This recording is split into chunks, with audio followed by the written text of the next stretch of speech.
Hi കൂട്ടുകാരെ, സച്ചിയുടെയും രേവതിയുടെയും പുതിയൊരു upcoming episode റിവ്യൂയിലേക്ക് എല്ലാവർക്കും സ്വാഗതം. അങ്ങനെ നമ്മുടെ സച്ചിയും രേവതിയും കൂടി സ്വന്തമായിട്ടൊരു മുറി നിർമ്മിക്കാനുള്ള പദ്ധതിയൊക്കെ ഇടുകയാണ് കേട്ടോ. അങ്ങനെ മുറിയുടെ പേരിൽ അവിടെ എന്നും കാണല്ലോ. അങ്ങനെ രേവതി ഒരു ശപഥവും എടുക്കുന്നുണ്ട്. സച്ചിയേട്ടൻ പണിയുന്ന മുറിയിലല്ലാതെ ഇനി ഞാൻ എവിടെയും കിടക്കില്ല, അതുവരേക്കും ഹാളിൽ തന്നെ കിടന്നോളാം. അങ്ങനെ സച്ചിയും അങ്ങനെ ഒരു വാക്ക് കൊടുക്കുകയാണ് രേവതിക്ക് കേട്ടോ. രേവതിയുടെ ആഗ്രഹപ്രകാരം എന്തായാലും ഉടനെ തന്നെ ഒരു മുറി പണിയൊന്നിങ്ങനെ സച്ചിയും വാക്ക് കൊടുക്കുന്നുണ്ട്. അങ്ങനെ അവർ ആകെ ടെൻഷൻ അടിച്ചിരുന്ന് സച്ചിയേട്ടാ ഇനിയിപ്പോൾ എന്താ ചെയ്യുക, നമ്മളങ്ങനെയൊന്ന് പറയുകയും ചെയ്തു, പക്ഷേ അതിനിപ്പോൾ ഉള്ള ക്യാഷിന് എന്ത് ചെയ്യും എന്നൊക്കെ രണ്ടുപേരും പരസ്പരം ഇങ്ങനെ അങ്ങോട്ടും ഇങ്ങോട്ടും ആലോചിച്ചുകൊണ്ടിരിക്കുകയാണ്.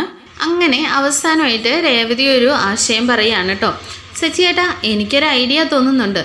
എൻ്റെ സ്വർണങ്ങളൊക്കെ അമ്മയുടെ കയ്യിൽ കൊടുത്തിട്ടില്ലേ, അച്ചമ്മ തന്നതും ഇവിടെ നിന്നിട്ട് സ്വർണമൊക്കെ ആയിട്ട് അമ്മയുടെ കയ്യിൽ കൊടുത്തിട്ടുണ്ടല്ലോ, അത് നമുക്ക് മേടിച്ചിട്ട് പണയം വയ്ക്കാം. എന്നിട്ട് ആ കിട്ടുന്ന ക്യാഷും കൊണ്ട് നമുക്കൊരു കാറും കൂടി മേടിക്കാമെന്നിങ്ങനെ രേവതി പറയുന്നുണ്ട് കേട്ടോ. അപ്പോൾ സച്ചി വയ്ക്കുന്നുണ്ട്, എന്താ രേവതി നീ പറയുന്നത്, നിൻ്റെ സ്വർണം പണയം വയ്ക്കാമെന്നോ? അത് നീ അമ്മയുടെ കയ്യിൽ തിരിച്ചേൽപ്പിച്ചതല്ലേ, അതൊന്നും സാരമില്ല സച്ചിയേട്ടാ, അതിപ്പോൾ നമുക്ക് ഉപയോഗിക്കാനൊന്നും അല്ലല്ലോ, അത് മേടിച്ച് തൽക്കാലത്തേക്കിന് നമ്മളൊന്ന് പണയം വയ്ക്കുന്നു, അതിനുശേഷം ഒരു കാർ മേടിക്കുന്നു. അപ്പോൾ സച്ചി ചോദിക്കുന്നുണ്ട്, രേവതി നീ എന്താ പറയുന്നത്, എനിക്ക് 2 കൈയല്ലേ ഉള്ളൂ, ഞാനിപ്പോൾ ഒരു ടാക്സി ഓടുന്നുണ്ട്, ഇപ്പോൾ കാറ് മേടിച്ചിട്ട് എന്താ നീ ഇനി ടാക്സി ഓടിക്കാൻ പോവാണോ എന്നിങ്ങനെ സച്ചി ചോദിക്കുന്നുണ്ട് കേട്ടോ. അപ്പോൾ രേവതി പറയുന്നുണ്ട്, സച്ചിയേട്ടാ അതൊന്നും അല്ല, ഞാൻ പറയട്ടെ, നമുക്കൊരു കാറും കൂടി മേടിച്ചിട്ട് അത് റെൻറ്റിന് വിടാം. എന്താ രേവതി? അതേ സച്ചിയേട്ടാ, റെൻറ്റിന് വിട്ട് കഴിയുമ്പോഴേ ഡെയിലി നമുക്ക് ക്യാഷ് കിട്ടുമല്ലോ, അത് നമുക്ക് സൂക്ഷിച്ച് വയ്ക്കാം. അപ്പോൾ കുറേ ദിവസമായി കഴിയുമ്പോൾ നമ്മൾ ഉദ്ദേശിച്ചതുപോലെ നല്ലൊരു റൂമും പണിയുകയും ചെയ്യാം. അപ്പോഴേക്കും സച്ചി പറയുന്നുണ്ട്, രേവതി നീ വിചാരിക്കുന്നത് പോലെ നിസ്സാരമല്ല, ഒരു റൂമൊക്കെ പണിയണമെങ്കിൽ 4-5 ലക്ഷം രൂപയെങ്കിലും കുറഞ്ഞത് വേണ്ടി വരും. അതാ സച്ചിയേട്ടൻ ഞാൻ പറഞ്ഞത്. സച്ചിയേട്ടൻ ഓടുന്ന ടാക്സിയുടെ ഇതുകൊണ്ട് നമുക്ക് വീട്ടുചെലവും കാര്യങ്ങളും ഒക്കെ നോക്കിപ്പോകാം. അപ്പോൾ റെൻറ്റിന് നമ്മൾ എടുക്കുന്ന കാറും കൊണ്ട് നമുക്കത് സൂക്ഷിച്ച് വെച്ച് നമുക്കൊരു റൂമിനുള്ള ക്യാഷ് ഉണ്ടാക്കാമെന്നിങ്ങനെ രേവതി പറയുന്നുണ്ട്. ഈ സമയം സച്ചി പറയുന്നുണ്ട്, രേവതി നീ എന്തായാലും അമ്മയുടെ കയ്യിൽ നിന്ന് ആ സ്വർണം മേടിക്കുന്നതിനെക്കുറിച്ച് എനിക്കിപ്പോൾ എന്തായാലും ഒരു താല്പര്യവും ഇല്ല. അപ്പോൾ പിന്നെ ഞാൻ എന്തെങ്കിലും ഒരു പോംവഴി ഉണ്ടോ എന്ന് നോക്കട്ടെ, ഇപ്പോഴേ എനിക്കൊരു ഓട്ടോ ഉണ്ട്, ഞാൻ പോയിട്ട് വരാമെന്നും പറഞ്ഞ് സച്ചി അവിടെ നിന്ന് പോകുന്നുണ്ട്. ഈ സമയം ഷോപ്പിലാണെങ്കിൽ ശ്രുതി ഇങ്ങനെ കമ്പ്യൂട്ടറിലൊക്കെ നോക്കി ഇങ്ങനെ ഇരിക്കുകയാണ്. അങ്ങോട്ടേക്ക് ശ്രുതി വരുന്നുണ്ട് കേട്ടോ. എന്താ ശ്രുതി, നീ ഇന്നെന്താ നേരത്തെ? ഇന്ന് പാർലറിൽ തിരക്കൊന്നും ഇല്ലായിരുന്നോ? കുറച്ച് ക്ലയൻസ് ഒക്കെ ഉള്ളൂ, അത് ഞാൻ സ്റ്റാഫിനെ ഏൽപ്പിച്ചിട്ട് ശ്രുതിയുടെ കൂടെ കുറച്ച് നേരം ഇരിക്കാമെന്ന് കരുതി ഇങ്ങ് പോന്നതാന്ന് പറയാണ് കേട്ടോ. എന്നിട്ട് കടയിൽ ചുറ്റും നോക്കിയിട്ട് ശ്രുതി ചോദിക്കുന്നുണ്ട്, എന്താ ശ്രുതി ഇന്നിപ്പോൾ കസ്റ്റമേഴ്സൊക്കെ തീരെ കുറവാണല്ലോ, ഇന്നെന്താ സെയിലൊന്നും നടന്നില്ലെന്ന് ചോദിക്കുന്നുണ്ട്. അപ്പോൾ ശ്രുതി പറയുന്നുണ്ട്, കുഴപ്പമൊന്നുമില്ല, പിന്നെ വീക്കെൻഡൊക്കെ അല്ലേ, എല്ലാ തവണയും ഇങ്ങനെ തന്നെയാണ്, വീക്കെൻഡിലൊരു സ്ലോ ഉള്ളതാണ്, എന്തായാലും അതൊന്നും കാര്യമില്ല എന്നിങ്ങനെ ശ്രുതി പറയുന്നുണ്ട് കേട്ടോ. അപ്പോൾ ശ്രുതി ചോദിക്കുന്നുണ്ട്, ശ്രുതി നാളെ ഫ്രീ ആണോ? എന്ത് ഫ്രീ, എന്താ ശ്രുതി? അല്ല ഞാൻ ചോദിച്ചതാ നാളെ എന്താ പരിപാടിയെന്ന്. അപ്പോൾ ശ്രുതി പറയുന്നുണ്ട്, അതെ എന്താ പരിപാടി, എന്നത്തെയും പോലെ ഷോപ്പിൽ വരണം, വൈകിട്ട് വീട്ടിൽ പോകണം, പിന്നെ ഇതൊക്കെ തന്നെയല്ലേ നമ്മുടെ ഡ്യൂട്ടി എന്നിങ്ങനെ പറയുക. അപ്പോൾ ശ്രുതി പറയുന്നുണ്ട്, ശ്രുതി എന്നും ഇങ്ങനെ മതിയോ, നമുക്കും കുറച്ച് എന്തെങ്കിലുമൊക്കെ എൻജോയ്മെൻറ്റ് വേണ്ടേ, നമുക്കൊന്നിച്ചൊന്ന് പുറത്തൊക്കെ പോകണ്ടേ എന്ന് ചോദിക്കാണ് കേട്ടോ. അപ്പോൾ ശ്രുതി ഇങ്ങനെ പെട്ടെന്ന് പറയുന്നുണ്ട്, എന്താ ശ്രുതി പറയുന്നത്, ഈ ഷോപ്പ് ഇപ്പോൾ ഓപ്പൺ ആയതല്ലേ ഉള്ളൂ, നമുക്കിങ്ങനെ അത് കടയടച്ചിട്ടിട്ട് നമുക്കങ്ങനെ പോകാനായിട്ടുള്ള ഒരു സാഹചര്യം ആയിട്ടില്ലല്ലോ എന്നിങ്ങനെ പറയുന്നുണ്ട് കേട്ടോ. അപ്പോൾ ശ്രുതി പറയുന്നുണ്ട്, എന്താ ശ്രുതി, കട ഷോപ്പ് വീട് നമ്മളിങ്ങനെ അങ്ങനെ നടന്നാൽ മതിയോ, നമ്മുടേതായ ഒരു പ്രൈവസിയൊക്കെ നമുക്കും വേണ്ടേ, ഒരു എൻജോയ്മെൻ്റൊക്കെ ലൈഫിൽ വേണ്ടേ ശ്രുതി എന്നിങ്ങനെ ചോദിക്കുന്ന സമയത്ത് ശ്രുതിക്കും ഒരു അത് ശരിയാ ശ്രുതി, എന്നാലും കട എന്ത് ചെയ്യും എന്നിങ്ങനെ ചോദിക്കുകയാണ്. ഒരു ദിവസത്തേക്കിനെ നമുക്ക് സ്റ്റാഫിനോടെ ചോദിക്കുന്നുണ്ട് കേട്ടോ. അപ്പോൾ ശ്രദ്ധിക്കുന്നുണ്ട്, അല്ല ഇപ്പം എന്താ പുതിയതായിട്ട് ഇങ്ങനെ ഒരു ആഗ്രഹം എന്താണെന്ന് ചോദിക്കുന്ന സമയത്ത് ശ്രുതി പറയുന്നുണ്ട്, അതെ നാളെ ഒരു മാരേജ് ഫംഗ്ഷനുണ്ട്, ഒരു ബോംബെക്കാരുടെ. മാരേജ് ഫംഗ്ഷനോ? ആരുടെ? അത് എൻ്റെ പാർലറിൽ വരുന്ന ഒരു സ്ഥിരം കസ്റ്റമറാണ്. അപ്പോൾ പിന്നെ എന്നെ ഒന്ന് നിർബന്ധപൂർവ്വം ഫാമിലിയായിട്ട് ക്ഷണിച്ചിട്ടുണ്ട്, വലിയൊരു ഫംഗ്ഷനാണ്, റിസോർട്ടിൽ വെച്ചൊക്കെയാണ് നടക്കുന്നത്, നമുക്കൊന്നിച്ച് പോയാൽ എന്താ ശ്രുതി എന്ന് ഇങ്ങനെ ചോദിക്കുന്നുണ്ട് കേട്ടോ. അപ്പോൾ ശ്രുതി പറയുന്നുണ്ട്, ചോദിക്കുന്നുണ്ട്. ശ്രുതി എനിക്ക് വരണമെന്നും ആഗ്രഹമൊക്കെ ഉണ്ട്, എന്നാൽ സ്റ്റാഫിനെയൊക്കെ ഏൽപ്പിച്ചിട്ട് അങ്ങനെ ഷോപ്പിട്ട് എറിഞ്ഞിട്ട് പോയാൽ എന്താ ചെയ്യുക, അതൊക്കെ ഒരു നല്ല കാര്യമാണോ എന്നിങ്ങനെ ചോദിക്കുന്നുണ്ട് കേട്ടോ. അപ്പോൾ ശ്രുതി പറയുന്നുണ്ട്, എന്നാൽ ശ്രുതി അതിൽ നിന്നൊന്നും വിടുന്ന ലക്ഷണമില്ല കേട്ടോ. ശ്രുതി എന്താ ശ്രുതി, നമുക്ക് നമ്മുടേതായ ഒരു എൻജോയ്മെൻ്റ് ഒക്കെ വേണ്ടേ? ഒരു ആഴ്ചയൊന്നും അല്ലല്ലോ ഞാൻ വിളിച്ചത്, ഒരു ദിവസത്തേക്കിനല്ലേ. അപ്പോഴേക്കും ശ്രുതിക്ക് പെട്ടെന്ന് ഒരു ഐഡിയ തോന്നുന്നുണ്ട് കേട്ടോ. ആ ശ്രുതി, നീ പറഞ്ഞപ്പോഴും ഞാൻ ഓർത്തത് വലിയ കല്യാണമാണെന്നല്ലേ പറഞ്ഞത്, അപ്പോൾ വലിയ വലിയ ഗസ്റ്റ് VIP ഉണ്ടാവുമല്ലോ അല്ലേ? ആ അതെ ശ്രുതി, എന്തായാലും അതുകൊണ്ടാണ് ഞാൻ പറഞ്ഞത് നമുക്ക് നന്നായിട്ടൊന്ന് എൻജോയ് ചെയ്യാം. അതല്ല ശ്രുതി, പിന്നെ നല്ല VIPs ഒക്കെ ഉണ്ടെങ്കിൽ നമുക്ക് കുറേ ഓർഡറൊക്കെ അവരുടെ കയ്യിൽ നിന്ന് പിടിക്കാമല്ലോ എന്നിങ്ങനെ ശ്രുതി പറയാനേ. അപ്പോഴേക്ക് ശ്രുതിക്ക് നല്ല ദേഷ്യം വരുന്നുണ്ട് കേട്ടോ. ശ്രുതി എന്താ ഇത്, എപ്പോഴും ബിസിനസ്സാണോ? അതിന് വേണ്ടിയിട്ടാണെങ്കിലേ ശ്രുതി വരണമെന്നില്ല, നമുക്ക് ഒന്നിച്ചൊരു എൻജോയ് ചെയ്യാൻ ഓർത്തിട്ടാണ് ഞാൻ പറഞ്ഞതെന്നിങ്ങനെ ശ്രുതി പറഞ്ഞിട്ട് പിണങ്ങ് നിൽക്കുകയാണ് കേട്ടോ. പിണങ്ങല്ലേ ശ്രുതി, സാരില്ല, ഓക്കെ ശ്രുതി പറഞ്ഞതുപോലെ ഞാൻ നാളെ എന്തായാലും നമുക്കൊന്നിച്ച് പോകാമെന്നൊക്കെ ഇങ്ങനെ ശ്രുതി സമ്മതിക്കുന്നുണ്ട്. അങ്ങനെ ശ്രുതിയും കൂടി സംസാരിച്ചുകൊണ്ട് സന്തോഷത്തിൽ രണ്ടുപേരും കൂടി സംസാരിച്ചുകൊണ്ടിരിക്കുകയാണ് കേട്ടോ. ഈ സമയം ശ്രുതിയുടെ ഷോപ്പിലെ ഫോണ് റിങ് ചെയ്യുന്നുണ്ട്. അങ്ങനെ ശ്രുതി കോൾ അറ്റൻഡ് ചെയ്യുന്ന സമയത്ത് ഒരു കസ്റ്റമറാണ് കേട്ടോ. അങ്ങനെ ആ കസ്റ്റമർ കുറേ നല്ല ഒരു കമ്പനി ഐറ്റങ്ങളുടെയൊക്കെ ലിസ്റ്റ് ചോദിക്കുന്നുണ്ട്. അപ്പോഴേക്കും ഇവിടെ എല്ലാ സാധനവും ഉണ്ട് സാർ, നിങ്ങൾക്ക് എന്ത് വേണമെങ്കിലും പർച്ചേസ് ചെയ്യാം, എന്തായാലും നല്ല ഗ്യാരണ്ടി ഐറ്റംസൊക്കെയാണ് ഉള്ളതെന്നൊക്കെ ശ്രുതി പറയുന്നുണ്ട്. അപ്പോഴേക്കും പറയുന്നുണ്ട്, അത് ഞങ്ങൾക്ക് കുറേ ലിസ്റ്റ് പറയുകയാണ് അവർ. ഒരു 5 ഫ്രിഡ്ജ്, വാഷിംഗ് മെഷീൻ, TV, അതെല്ലാം കുറേ നമ്പേഴ്സാണ് കേട്ടോ. അങ്ങനെ ഇത്രയും വേണമെന്നൊക്കെ പറയുന്ന സമയത്ത് ശ്രുതി ചോദിക്കുന്നുണ്ട്, എന്താ നിങ്ങൾ പറയുന്നത്, ഇത് ശരിക്കും തന്നെയുള്ള ഓർഡറാണോ? അതെ സാർ, നിങ്ങൾക്ക് ഞങ്ങളെ വിശ്വസിക്കാം, എന്നാലും ഇത്രയൊക്കെ എന്തിനാണ് എന്ന് ചോദിക്കുന്ന സമയത്ത് അതെ ഞങ്ങൾക്ക് ഞങ്ങളുടെ വീടിൻ്റെ അടുത്ത് തന്നെ ഒരു ഔട്ട്ലെറ്റ് ആയിട്ട് തുടങ്ങാനാണ്. അപ്പോൾ പിന്നെ ഒരു സ്റ്റാർട്ടിങ് എന്ന വണ്ണം ഞങ്ങൾക്ക് കുറച്ചൊന്ന് കൊണ്ടുവച്ച് ബാക്കിയൊക്കെ കച്ചവടം ഒന്ന് ഓക്കെ ആയി കഴിയുമ്പോൾ നിങ്ങളുടെ കയ്യിൽ നിന്ന് തന്നെ ഞങ്ങൾ ബാക്കി ഓർഡറുകളൊക്കെ എടുത്തോളാം എന്ന് പറയാണ്. ഇത് കേൾക്കുമ്പോൾ നമ്മുടെ ശ്രുതിക്ക് ഭയങ്കര സന്തോഷമാണ് കേട്ടോ. എന്തായാലും ഇത്രയും ലിസ്റ്റൊക്കെ എടുത്ത് നോക്കുമ്പോഴത്തേക്കിനും ഒരു 3-4 ലക്ഷം രൂപയുടെ ഒരു പർച്ചേസ് തന്നെയാണ് അവർ നടത്തുന്നത്. അപ്പോൾ അതിൽ നിന്ന് കുറഞ്ഞതൊരു 1 lakh എങ്കിലും പ്രോഫിറ്റായിട്ട് കിട്ടുമെന്ന് ശ്രുതിക്ക് മനസ്സിലാവുന്നുണ്ട്. അങ്ങനെ അവരെന്തെങ്കിലും കാണിക്കട്ടെ, അപ്പോൾ പിന്നെ നമുക്ക് നമ്മുടെ ബിസിനസ് നടന്നാൽ മതിയല്ലോ. അങ്ങനെ ശ്രുതി ഡീലേക്ക് ഓക്കെ ആവുന്നുണ്ട്. അങ്ങനെ ആ കസ്റ്റമറാണെങ്കിൽ വീണ്ടും ശ്രുതിയോട് ചോദിക്കുന്നുണ്ട്, സാർ അതല്ല ഇത് എന്ന് ഞങ്ങൾക്ക് ഡെലിവറി ചെയ്യാൻ പറ്റും? അത് നാളെ തന്നെ ഡെലിവറി ചെയ്തേക്കാം. അത് എല്ലാ സാധനങ്ങളും ഷോപ്പിൽ കാണുമോ എന്ന് ചോദിക്കാണ് കേട്ടോ. അതൊന്നും നിങ്ങൾ പേടിക്കേണ്ട കാര്യമില്ല, അത് ഡീലറോട് പറഞ്ഞിട്ട് തന്നെ നാളെ തന്നെ അതൊക്കെ ഞങ്ങൾ സെറ്റാക്കിക്കോളാം, നിങ്ങൾ ധൈര്യമായിട്ട് ഇരുന്നോ എന്നൊക്കെ പറഞ്ഞിട്ട് കസ്റ്റമറെ ഭയങ്കരമായിട്ട് ഇമ്പ്രസ് ചെയ്യുന്നുണ്ട് കേട്ടോ നമ്മുടെ ശ്രുതി. അങ്ങനെ ഡീലേക്ക് ഓക്കെ ആയിട്ട് ഫോൺ കട്ട് ചെയ്യുന്നുണ്ട്. എന്നിട്ട് ശ്രുതി ചോദിക്കുന്നുണ്ട്, എന്താ ശ്രുതി പറഞ്ഞത്, നാളെയാണോ ഈ കാര്യങ്ങളൊക്കെ ഓക്കെ ആക്കിയിരിക്കുന്നതെന്ന് ചോദിക്കുന്നുണ്ട്. ശ്രുതി പറയുന്നുണ്ട്, എങ്ങനെയാ ശ്രുതി നാളത്തെ ഫംഗ്ഷന്? എന്തായാലും ശ്രുതി പോയിട്ട് വാ, ഇനിയും നമുക്ക് എവിടെയെങ്കിലും നല്ലൊരു ട്രിപ്പ് പ്ലാൻ ചെയ്തിട്ട് ഹണിമൂണായിട്ട് അങ്ങ് പോകാമെന്ന് പറയാണ് കേട്ടോ. എന്നാൽ ശ്രുതിക്ക് ഇങ്ങനെ മനസ്സോടുകൂടി, എന്നാലും ശ്രുതി എന്തായാലും ഇത്രയും വലിയ ഓർഡറൊക്കെ അല്ലേ, അവർ വരുന്ന സമയത്ത് ഞാൻ ഇവിടെ വേണമല്ലോ, സാധനങ്ങളൊക്കെ ഓർഡർ ചെയ്യാനും ക്യാഷൊക്കെ ഓക്കെ ആക്കണ്ടേ, അപ്പോൾ പിന്നെ അതെങ്ങനെയാണ് സ്റ്റാഫിനെ ഏൽപ്പിച്ചിട്ട് പോവാം, ഇത്രയും വലിയൊരു ഡീല് നടക്കുമ്പോൾ ഞാൻ ഇവിടെ വേണ്ടേന്ന് ശ്രുതി ചോദിക്കുകയാണ് കേട്ടോ. അങ്ങനെ മനസ്സോടുകൂടി ശ്രുതി അതിന് സമ്മതിക്കുന്നുണ്ട്. പിന്നീടായിട്ട് കാണിക്കുന്നത് നമ്മുടെ രേവതിനെയാണ്. അങ്ങനെ രേവതിയാണെങ്കിൽ തിരക്കിട്ട് ഭയങ്കര പണിയാണ് കേട്ടോ. എല്ലാവർക്കും ഫുഡ് ഉണ്ടാക്കാനായിട്ട് അടുക്കളയിൽ നല്ല പണിയാണ്. ഈ സമയത്താണ് നമ്മുടെ സച്ചി കോൾ ചെയ്യുന്നത്. അങ്ങനെ കോൾ എടുക്കുമ്പോഴേക്കും സച്ചി പറയുന്നുണ്ട്, രേവതി ഞാനൊരു കാര്യം പറയാൻ വേണ്ടി വിളിച്ച. എന്താ സച്ചി ഏട്ടാ, ഇന്ന് ലേറ്റ് ആവുമെന്നായിരിക്കും. അതൊന്നുമല്ല രേവതി, നീ വെളിയിലേക്കൊന്ന് ഇറങ്ങി വാ. എന്താ സച്ചിയേട്ടാ, എനിക്കിപ്പോൾ തന്നെ നല്ല തിരക്കാ, എന്തിനാ ഇപ്പോൾ ഞാൻ അങ്ങോട്ട് കയറി വരുന്നത്? സച്ചിയേട്ടൻ ഇങ്ങോട്ട് കയറി വരുമല്ലേ? അല്ല രേവതി, നിനക്കൊരു സർപ്രൈസ് ഉണ്ട്, നീ ഇങ്ങോട്ടേക്ക് ഇറങ്ങി വാ എന്ന് പറയുകയാണേ. അങ്ങനെ രേവതിയാണെങ്കിൽ ഈ സച്ചിയേട്ടൻ്റെ ഒരു കാര്യം എന്ന് പറഞ്ഞിട്ട് ഇറങ്ങി വെളിയിലേക്ക് ചെല്ലുകയാണ്. അങ്ങനെ ചെല്ലുമ്പോഴേക്കും നമ്മുടെ സച്ചിയാണെങ്കിൽ ഒരു കാറിൽ, നമ്മുടെ സച്ചിയുടെ കാറിൽ ചാരി ഇങ്ങനെ വെളിയിൽ നിൽക്കുകയാണ് കേട്ടോ. ഇതാണോ സർപ്രൈസ്? ഈ കാറ് കാണിക്കാനായിരുന്നു? ഇതെന്ന് ഞാൻ കാണുന്ന കാറല്ലേ സച്ചേട്ടൻ? അതൊന്നും അല്ലേ രേവതി, നീ ഇത് കാണുമ്പോഴേ ഭയങ്കരമായിട്ട് സന്തോഷിക്കും. നീ ഒട്ടും പ്രതീക്ഷിക്കാത്ത ഒരു ഗിഫ്റ്റും കൊണ്ടാണ് ഞാൻ വന്നേക്കുന്നതെന്ന് പറയാണേ. അങ്ങനെ രേവതി ചോദിക്കുന്നുണ്ട്, എന്താ സച്ചേട്ടാ എനിക്ക് സാരിയാണോ? സാരി ഒന്നുമല്ല, പിന്നെ സ്വീറ്റ്സോ? ഏയ് അതുമല്ല, മുല്ലപ്പൂ ആണെങ്കിൽ പിന്നെ അത് സച്ചിയേട്ടനെ എനിക്ക് കൊണ്ട് തരേണ്ട കാര്യമില്ലല്ലോ. രേവതി നീ ഇങ്ങ് വാന്ന് പറഞ്ഞിട്ട് സച്ചിയാണെങ്കിൽ രേവതിയുടെ കയ്യിൽ പിടിച്ചുകൊണ്ട് പോവാണ് കേട്ടോ. അങ്ങനെ രേവതീനെ കൊണ്ടുപോയിട്ട് ഡിക്കി തുറന്നിങ്ങനെ സച്ചി കാണിക്കുകയാണ്. അങ്ങനെ കാറിൻ്റെ ഡിക്കി ഓപ്പൺ ചെയ്യുന്ന സമയത്ത് കുറേ കട്ടയാണ് കേട്ടോ. കട്ട ഇങ്ങനെ കാറിനകത്ത് എന്താ സച്ചിയേട്ടാ ഇത് കട്ടയോ?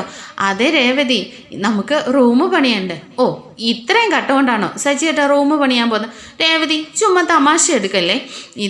ഇതൊരു സ്റ്റാർട്ടിങ് ആണ്. എന്താ സച്ചിയേട്ടാ എനിക്കിതൊന്നും മനസ്സിലാവുന്നില്ല. അതൊക്കെയുണ്ട് രേവതി. ഇനിയിപ്പോഴേ ബാക്കിയുള്ള കട്ടകൾ ഓരോ ദിവസം പുറകെ വന്നോളൂ. ഈ സച്ചിയേട്ടൻ എന്തൊക്കെയാ പറയുന്നതെന്ന് ഇങ്ങനെ ചോദിക്കുന്നുണ്ട് കേട്ടോ. അപ്പോൾ സച്ചി പറയുന്നുണ്ട്, അതെ രേവതി, ഞാൻ ഇന്ന് ഓട്ടം പോയിരുന്നു. അതെ, ഓട്ടം പോയ ആ സാറിനാണെങ്കിൽ വലിയൊരു കട്ടക്കളമൊക്കെയാണ് ഉള്ളത്. അപ്പോൾ പിന്നെ ക്യാഷ് തരാനായിട്ട് അദ്ദേഹത്തിൻ്റെ കയ്യിൽ അന്നേരം ചില്ലറ ഉണ്ടായിരുന്നില്ല. അപ്പോഴേക്കും ഞാൻ പറഞ്ഞു, എങ്കിൽ പിന്നെ എനിക്കിതിനകത്തുനിന്ന് കുറച്ച് കട്ട തന്നാൽ മതിയെന്ന്. അപ്പോഴേ അയാൾ കുറച്ച് അധികം കട്ടയാണ് തന്നു വിട്ടിരിക്കുന്നതെന്ന് പറയാണ് കേട്ടോ. ആഹാ, അത് കൊള്ളാമല്ലോ സച്ചിയേട്ടാ. എന്തായാലും ഈ നമ്മുടെ വീട് പണിക്കുള്ള തുടക്കമായതെന്ന് പറഞ്ഞിട്ട് സച്ചിയും രേവതിയൊക്കെ ഒരുപാട് സന്തോഷിക്കുന്നുണ്ട് കേട്ടോ. എന്നാൽ രേവതി പറയുന്നുണ്ട്, സച്ചിയേട്ടാ അപ്പോഴേ ഞാൻ സ്ഥിരമായിട്ട് പൂ എടുക്കുന്ന ഒരു ആൻറ്റിയുടെ ഹസ്ബൻഡിനെ സിമെൻറ്റ് കടയാണ്. അപ്പോൾ പിന്നെ പൂവിന് പകരം നമുക്ക് സിമെൻറ്റ് തരാൻ പറഞ്ഞാലോ എന്നിങ്ങനെ രേവതി പറയുന്നുണ്ട്. അപ്പോൾ സച്ചി പറയുന്നുണ്ട് കേട്ടോ, അത് കൊള്ളാം രേവതി. എന്തായാലും നമുക്ക് അങ്ങനെ ഓരോന്നോരോന്നായിട്ട് ചെറുതായിട്ട് നമ്മുടെ റൂം അങ്ങ് കംപ്ലീറ്റ് ചെയ്യണം. അങ്ങനെ എൻ്റെ രേവതിക്ക് എനിക്ക് സ്വന്തമായിട്ടൊരു റൂം ഉണ്ടാക്കി കൊടുക്കണമെന്ന് ഇങ്ങനെ പറയാണ് കേട്ടോ. അങ്ങനെ രേവതിയും സച്ചിയും കൂടി ഭയങ്കര സന്തോഷത്തോടു കൂടി ആ കട്ടയൊക്കെ എടുത്തുകൊണ്ട് പോയി ടെറസിൻ്റെ മണ്ടയിൽ കൊണ്ട് വെക്കണമല്ലോ. അങ്ങനെ ഹാളിനുള്ളിലൂടെ കട്ടയെ പെറുക്കിക്കൊണ്ട് ഇങ്ങനെ പോകുന്ന സമയത്ത് ചന്ദ്രമതിയും രവീന്ദ്രനും കൂടി അങ്ങോട്ടേക്ക് വരുന്നുണ്ട്. ചന്ദ്ര ചോദിക്കുന്നുണ്ട്, നിൽക്ക് എന്താ ഇത് കട്ടയും പെറുക്കിക്കൊണ്ട് വീടിനുള്ളിലേക്ക്? അതെ, ഇത് ഞങ്ങൾ അപ്പോഴേക്കും എന്തിനാ ഈ കട്ടയെന്നൊക്കെ ഇങ്ങനെ ചോദിക്കുകയാണ് കേട്ടോ. അപ്പോൾ രേവതി ഇങ്ങനെ മിണ്ടാതെ നിൽക്കുകയാണ്. അപ്പോൾ ചന്ദ്ര ചോദിക്കുന്നുണ്ട്, എന്താ നീയൊക്കെ ഇനി വല്ല ഈ അടുപ്പും കൂട്ടാനായിട്ടാണോ മുകളിലേക്ക് കൊണ്ടുപോകുന്നതെന്ന് ചോദിക്കുന്നുണ്ട്. അപ്പോൾ സച്ചി പറയുന്നുണ്ട്, അതെ അടുപ്പ് കൂട്ടാനൊന്നുമല്ല, ഇത് ഞങ്ങൾക്ക് റൂം പണിയാനുള്ള കട്ടയാന്ന് പറയാം. അപ്പോൾ ചന്ദ്രമതി അങ്ങ് പുച്ഛിക്കുകയാണ് കേട്ടോ. 3 4 3 7 കട്ടയുണ്ടല്ലേ നീയൊക്കെ റൂം പണിയാൻ പോകുന്നത്? അത് എന്തായാലും കെട്ടിയോനും കൊള്ളാം കെട്ടിയോളും കൊള്ളാം എന്ന് പറഞ്ഞിട്ട് ചന്ദ്രമതി ഇങ്ങനെ കളിയാക്കുന്നുണ്ട്. ഈ സമയം രേവതി പറയുന്നുണ്ട്, എന്തായാലും അമ്മേ പലതുള്ളി പെരുവെള്ളം എന്നല്ലേ, ഇതേ കുറേശ്ശെയായിട്ട് നടക്കുമ്പോൾ എല്ലാം അങ്ങ് എളുപ്പമാവെന്ന് പറയാണ്. അപ്പോഴേക്കും രേവതി പറയുന്നുണ്ട്, നിൻ്റെയൊക്കെ ഷഷ്ടി പൂർത്തിയായാലും നിൻ്റെയൊക്കെ റൂം പണി തീരില്ലല്ലോ എന്നിങ്ങനെ പറഞ്ഞിട്ട് പുച്ഛിച്ചിങ്ങനെ നിൽക്കുകയാണ്. ഈ സമയം രേവതി ഇങ്ങനെ ചിരിക്കുന്നുണ്ട് കേട്ടോ. അപ്പോഴേക്കും ചന്ദ്രമതിക്ക് നല്ല ദേഷ്യം വരുന്നുണ്ട്. എന്തിനാടി നീ എന്തിനാ ഇപ്പോൾ ചിരിച്ചത്? അല്ലമ്മേ, അമ്മ പറഞ്ഞു തോർത്തിട്ടാ ഞാൻ ചിരിച്ചത്. എന്താടി എന്താ നിനക്ക് എന്നെ ഇത്ര കളിയാക്കാൻ തോന്നിയെന്ന് ചോദിക്കണം. അല്ല, അമ്മ തന്നെ സമ്മതിച്ചല്ലോ ഞങ്ങൾ ഷഷ്ടി പൂർത്തിയാവുന്നിടം വരെയെങ്കിലും ഞാൻ ഈ വീട്ടിൽ കാണുമെന്നുള്ളത്. അപ്പോൾ പിന്നെ അമ്മ എപ്പോഴും പറയാറില്ലേ, സച്ചിയാണെങ്കിൽ നീയും സച്ചിയും ഒരുപാട് കാലമൊന്നും ജീവിക്കാൻ പോകുന്നില്ല, നീ ഈ വീട്ടിൽ നിന്ന് ഉടനെ തന്നെ പുറത്താവുമെന്നൊക്കെ. അപ്പോൾ ഞാൻ എൻ്റെ സച്ചിയേട്ടനും കൂടി മരണം വരെ ഒന്നിച്ച് കഴിയും അമ്മ തന്നെ സമ്മതിച്ചല്ലോ എന്ന് ഇങ്ങനെ പറയാണ് കേട്ടോ. ഇത് കേൾക്കുമ്പോഴേക്കും നമ്മുടെ ചന്ദ്ര അങ്ങ് ആകെ ഒന്ന് ചമ്മുന്നുണ്ട്. കാരണം രവീന്ദ്രനാണെങ്കിൽ ഇത് കേട്ടിട്ട് ഭയങ്കരമായിട്ട് അങ്ങ് ചിരിക്കുകയാണ് കേട്ടോ. അതെന്തായാലും ചന്ദ്ര നീ കൊടുത്തതിനുള്ള തക്കതായ മറുപടിയാണുള്ളത്. എന്തായാലും രേവതിനെ നീ കളിയാക്കാൻ ശ്രമിച്ചതല്ലേ, അതിന് തക്കതായിട്ടുള്ള നല്ല രീതിയിലുള്ള മറുപടിയും നിനക്ക് കിട്ടിയിട്ടുണ്ട്. അവർ പറഞ്ഞതാണ് ശരി ചന്ദ്ര എന്നിങ്ങനെ പറയാണ് കേട്ടോ. അതോടെ കേൾക്കുമ്പോഴേക്കും നമ്മുടെ ചന്ദ്രമതി ആണെങ്കിൽ അങ്ങ് ആകെ നാണിച്ച് തല കുനിക്കുന്നുണ്ട്. ഈ സമയം രവി പറയുന്നുണ്ട്, മക്കളെ നിങ്ങൾ ചെയ്യുന്നത് എന്തായാലും നല്ല കാര്യമാണ്. കുറേശ്ശെ ആവുമ്പോഴേ കടമൊന്നും കൂടാതെ നിങ്ങളുടെ ആഗ്രഹം പോലെ ഒരു റൂം നിങ്ങൾക്ക് ഉടനെ തന്നെ പണിയാൻ പറ്റുമെന്നിങ്ങനെ രവിയും പറയുന്നുണ്ട് കേട്ടോ. അങ്ങനെ ഭയങ്കര സന്തോഷത്തോടു കൂടി രണ്ടുപേരും കട്ടയൊക്കെ ആയിട്ട് ടെറസിൻ്റെ മുകളിലേക്ക് പോകുന്നുണ്ട്. അങ്ങനെ ആ കട്ടയൊക്കെ കൊണ്ടുവച്ചിട്ട് സച്ചിയാണെങ്കിൽ ഭയങ്കര സന്തോഷത്തിലാണ് കേട്ടോ. അതൊക്കെ ഇങ്ങനെ അടുക്കി മണ്ടയിൽ വെച്ചിട്ട് കണ്ടോ രേവതി, നമ്മുടെ ഒരു റൂമിൻ്റെ ഒരു അടിഭാഗത്തുനിന്ന് നമുക്ക് കെട്ടാനുള്ള കട്ടയായിട്ടുണ്ട്. ഇത്രയും കട്ട ഇനി കുറേ ദിവസം ആകുമ്പോഴേ നമുക്കൊരു റൂം പണി പൂർത്തിയാവുമെന്ന് പറയാണ്. എന്നിട്ട് രേവതിയെ നോക്കിയിട്ട് ചോദിക്കുന്നുണ്ട്, രേവതി നിനക്ക് വിഷമമായോ? എന്തിനാ സച്ചിയേട്ടാ ഞാൻ വിഷമിക്കുന്നത്? ഇത് നമുക്കൊരു പ്രതീക്ഷയല്ലേ. എൻ്റെ സച്ചിയേട്ടൻ്റെ ആഗ്രഹം പോലെ നമുക്ക് നല്ലൊരു റൂം ഉടനെ തന്നെയാവും. പിന്നെ ഞാനെന്തിനാ വിഷമിക്കുന്നേ? പിന്നെ അതല്ല സച്ചിയേട്ടാ, ഇനി നമ്മൾ ഈ റൂം പണിത് വരുമ്പോഴേക്കേ ഇതിന് പുതിയ അവകാശികൾ പറയുന്നുണ്ട്. ആര് വരാനാ? ഇത് നമ്മൾ മാത്രം കഷ്ടപ്പെട്ടുണ്ടാക്കിയ നമ്മുടെ റൂമാണ്. ഇതിനാരും അവകാശം പറഞ്ഞു വരില്ല എന്ന് സച്ചിയും പറയുന്നുണ്ട് കേട്ടോ. അങ്ങനെ രണ്ടുപേരും ഒരു പുതിയ റൂമൊക്കെ കിട്ടുമെന്നുള്ളതിനെക്കുറിച്ച് ഒരുപാട് സ്വപ്നങ്ങളൊക്കെ നെയ്തുകൊണ്ടാണ് ആ രാത്രി ഇങ്ങനെ കഴിഞ്ഞു പോകുന്നത്.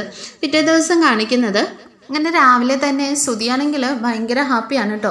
ഭയങ്കര ധൃതി പിടിച്ചിട്ട് നേരത്തെ എഴുന്നേറ്റിട്ട് ഷോപ്പിലേക്ക് പോകാനായിട്ട് റെഡിയാവുന്നുണ്ട്. ചന്ദ്ര ചോദിക്കുന്നുണ്ട്, എന്താടാ നിനക്കിന്ന് ഭയങ്കര സന്തോഷം, നീ ബ്രേക്ക്ഫാസ്റ്റ് ഒന്നും കഴിക്കുന്നില്ലേ? ഏയ് എനിക്കിന്ന് തീരെ വിശപ്പില്ലമ്മേ, ഞാൻ പെട്ടെന്ന് പോകണം. ശ്രുതി ഇന്ന് അങ്ങനെ ശ്രുതിയും മാരേജ് ഫംഗ്ഷനൊക്കെ പോകാനായിട്ട് റെഡി ആവുന്നുണ്ടല്ലോ. എന്നാൽ ശ്രുതിയെ പോലും കാത്തു നിൽക്കാതെ ശ്രുതി അവിടെ നിന്ന് ഭയങ്കര സന്തോഷത്തോടു കൂടി പോവാണ് കേട്ടോ. അങ്ങനെ പറയുന്നുണ്ട്, അമ്മേ ഇന്ന് വലിയൊരു ഡീലിംഗ് ആണ് നടക്കാൻ പോകുന്നത്, നല്ലൊരു പ്രോഫിറ്റും കിട്ടും. അമ്മയുടെ മോൻ ആരാണെന്നേ എല്ലാവർക്കും ഇന്ന് കാണിച്ചു കൊടുക്കും എന്നൊക്കെ പറഞ്ഞിട്ട് ഭയങ്കര സന്തോഷത്തോടു കൂടി ശ്രുതി അവിടെ നിന്ന് പോവാണ് കേട്ടോ. അങ്ങനെ ശ്രുതി ഡീലേഴ്സിനെ കസ്റ്റമേഴ്സിനെ പ്രതീക്ഷിച്ചുകൊണ്ട് തന്നെ രാവിലെ തന്നെ ഷോപ്പിൽ ഇങ്ങനെ ഇരിക്കുകയാണ്. അങ്ങനെ അവർ വരുന്നുണ്ട് കേട്ടോ. ഇന്നലെ ഞങ്ങൾ കോൾ ചെയ്തിരുന്നല്ലോ എന്ന് പറയുമ്പോഴേക്കും നമ്മുടെ ശ്രുതി അവർക്ക് വമ്പിച്ച സ്വീകരണമൊക്കെയാണ് കേട്ടോ കൊടുക്കുന്നത്. വരൂ ഇരിക്കൂ എന്നൊക്കെ പറഞ്ഞിട്ട് സാറിന് എന്താ കുടിക്കാൻ വേണ്ട ജ്യൂസോ എന്നൊക്കെ ചോദിക്കുമ്പോൾ ഏയ് ഞങ്ങൾക്കൊന്നും വേണ്ട എന്നൊക്കെ പറയുന്നുണ്ട്. അങ്ങനെ അവരെ സ്വീകരിച്ചിട്ട് സാധനങ്ങളൊക്കെ കാണിക്കാമെന്ന് പറഞ്ഞിട്ട് എല്ലാം ഇങ്ങനെ കാണിക്കാനും ഞങ്ങൾ പറഞ്ഞിരുന്ന എല്ലാ ഓർഡറുകളും എത്തിയിട്ടുണ്ടോ എന്ന് ചോദിക്കുന്നുണ്ട്. എല്ലാം ഓക്കെയാണ് സാർ, ഇനി ബില്ലിംഗ് സെക്ഷൻ മാത്രമേ ബാക്കിയുള്ളൂ, ഇന്ന് തന്നെ ഡെലിവറിയും ചെയ്തേക്കാമെന്ന് ഇങ്ങനെ പറയണം. അങ്ങനെ കാര്യങ്ങളൊക്കെ നോക്കി എല്ലാ നമ്പറൊക്കെ എടുത്ത് നമ്മൾ കണക്കൊക്കെ കൂട്ടി കഴിയുമ്പോഴത്തേക്കിനും അവർ പറയുന്നുണ്ട്, അതെ ചെറിയൊരു പ്രശ്നമുണ്ട്, ഞങ്ങൾക്ക് ബില്ലില്ലാതെയാണ് സാധനം വേണ്ടതെന്ന് പറയാണ്. ഇത് കേൾക്കുമ്പോഴേക്കും നമ്മുടെ ശ്രുതി ഞെട്ടുവാണ് കേട്ടോ. എന്താ നിങ്ങൾ പറയുന്നത്, ബില്ലില്ലാതെ സാധനങ്ങൾ തരാനോ? അതൊക്കെ ഇപ്പോൾ എല്ലായിടത്തും നടക്കുന്ന കാര്യമല്ലേ, അതുകൊണ്ടുള്ള പ്രോഫിറ്റ് നിങ്ങൾക്ക് കൂടിയുണ്ട്. കാരണം നിങ്ങൾക്ക് അതിൽ നിന്നുള്ള GST ഒക്കെ ഒഴിവാകുമല്ലോ എന്ന് പറയാണ് കേട്ടോ. അപ്പോൾ ശ്രുതി പറയുന്നുണ്ട്, എന്നാലും ബില്ലില്ലാതെ എങ്ങനെയാ ഇതൊക്കെ ഡെലിവറി ചെയ്യുന്നത്, അതും ഇത്രയൊരു ബൾക്കായിട്ടുള്ള സാധനങ്ങൾ? അപ്പോൾ അവരിങ്ങനെ പറയുന്നുണ്ട്, അല്ല ഞങ്ങൾക്കിപ്പോൾ വലിയൊരു ബിസിനസ്സൊക്കെ ആണല്ലേ ചെയ്യുന്നത്, അപ്പോൾ ഞങ്ങൾക്ക് അതൊന്നും പെട്ടെന്ന് അങ്ങനെ ബില്ല് കാണിച്ചൊന്നും ചെയ്യാൻ പറ്റില്ല. തന്നെയല്ല ക്യാഷായിട്ട് ഞങ്ങൾ ഇപ്പോൾ തന്നെ റെഡി ക്യാഷ് തന്നേക്കാന്ന് പറയുന്നുണ്ട്. അപ്പോൾ ശ്രുതി ചോദിക്കുന്നുണ്ട്, അതെന്താ ഇത് വല്ലോ ബ്ലാക്ക് മണി ആണോ, വെളുപ്പിക്കാൻ വേണ്ടിയിട്ട് വല്ല ഉള്ളതാണോ എന്ന് ചോദിക്കണം. അപ്പോഴേക്കും ശ്രുതി അവർ പറയുന്നുണ്ട്, ഇതൊക്കെ കച്ചവടത്തിനകത്തുള്ളതാണ്, നിങ്ങളും ഇതൊക്കെ ഒന്ന് പഠിച്ചിരുന്നോ, അപ്പോഴേ ഉയർച്ചയിലെത്താൻ പറ്റുള്ളൂ, നിങ്ങൾക്ക് ഇതുകൊണ്ട് തന്നെ നിങ്ങൾക്കേ ഉള്ളൂ ലാഭം എന്നിങ്ങനെ പറയണം.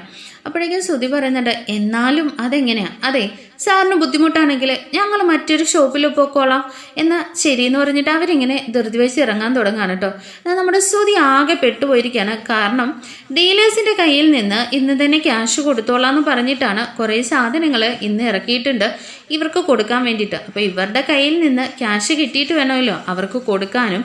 അങ്ങനെ ഒരുപാട് സ്വപ്നങ്ങളുണ്ട്. എന്നാൽ അവരെ തിരിച്ചയക്കാതെ, എന്നാൽ സാർ ഇതുകൊണ്ട് എനിക്ക് പ്രശ്നങ്ങളൊന്നും ഉണ്ടാവില്ലല്ലോ അല്ലേ? എന്ത് പ്രശ്നമാണ്, ഇതൊക്കെ എല്ലാ കച്ചവടക്കാരും ചെയ്യുന്നതല്ലേ എന്ന് പറഞ്ഞിട്ട് അവരാണെങ്കിൽ ശ്രുതിയെ ഇങ്ങനെ കൺവിൻസ് ചെയ്യിക്കുന്നുണ്ട്. അങ്ങനെ അത് സമ്മതിച്ചിട്ട് സാധനങ്ങളൊക്കെ അവർ കസ്റ്റമേഴ്സിന് പറഞ്ഞതുപോലെ തന്നെ ഡെലിവറി ചെയ്യാൻ കേട്ടോ. ആ ക്യാഷ് നമ്മുടെ ശ്രുതി കൈപ്പറ്റുന്നുണ്ട്. അതിനുശേഷം എന്താ സംഭവിക്കാൻ പോകുന്നത്, നമ്മുടെ ശ്രുതിക്കുള്ള ഊരാ കൊടുക്കാണോ എന്നൊക്കെ നമുക്ക് കാണാം. പിന്നെ നമ്മുടെ സച്ചിയുടെയും രേവതിയുടെയും പുതിയൊരു റൂം പണികൾ പുരോഗമിക്കുന്നുണ്ട്. അതിൻ്റെ വിശേഷങ്ങളും ബാക്കി ശ്രുതിക്ക് എന്താ സംഭവിക്കുന്നതെന്നും ഒക്കെ നമുക്ക് അടുത്ത എപ്പിസോഡുകളിൽ കാണാം. അതുവരേക്കും താങ്ക് യു ഫോർ വാച്ചിങ്. നമ്മുടെ ചാനലൊന്ന് ലൈക്ക് ചെയ്യാനും സബ്സ്ക്രൈബ് ചെയ്യാനും മറക്കല്ലേ.